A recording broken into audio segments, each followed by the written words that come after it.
Un scoop en pleine une, gardé secret jusqu'à jeudi soir 23 h. Le magazine People Closer révèle, photo à l'appui, une prétendue liaison entre le président François Hollande et l'actrice réalisatrice Julie Gaillet. Du côté de la rédaction du magazine, on se défend d'avoir voulu faire un scoop à tout prix. À partir du moment où on a les photos qui expliquent la véracité de cette information, enfin qui font que la rumeur devient une info et qui confortent un peu tout ce qu'on entend, non, on n'a pas d'hésitation. Nous, notre job, c'est de le faire connaître au plus grand monde. On est un peu là pour ça. La publication a fait l'effet d'une bombe. Si la rumeur de cette liaison avait déjà fait parler début 2013, l'actrice de 41 ans avait fermement démenti, menaçant d'attaquer les journaux qui la relaieraient. Pour le moment, les deux protagonistes n'ont pas attaqué juridiquement. L'avocat de Julie Gaillet a demandé au magazine de retirer de son site internet l'information, chose qui devait être faite dès vendredi soir. En revanche, pour les spécialistes, il y a clairement une atteinte au droit à la vie privée.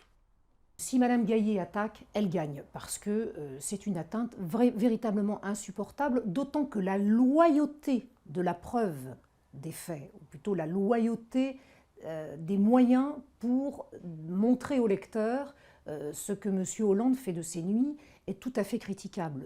Le président, déjà fort affaibli sur le plan politique, n'a pas démenti l'information, mais a rappelé dans un communiqué son droit au respect de sa vie privée. Une demande soutenue par la classe politique française dans sa quasi-majorité. Mais l'histoire a franchi les frontières de l'Hexagone très rapidement. La plupart des journaux internationaux ont repris cette nouvelle, beaucoup sur le ton de l'humour. Deux choses ont joué. D'une part, la façon dont ça a été révélé, les images parlent d'elles-mêmes. Et puis le fait que ce n'est pas le type le plus excitant du monde. Il est assez transparent, il est fade, ennuyeux. Ne mentons pas. Et je pense que ça amuse beaucoup les gens. François Hollande, déjà au plus bas dans les sondages, doit affronter ce nouveau scandale quelques jours avant ses traditionnels vœux à la presse. Une presse qui ne manquera sûrement pas de revenir sur cette révélation.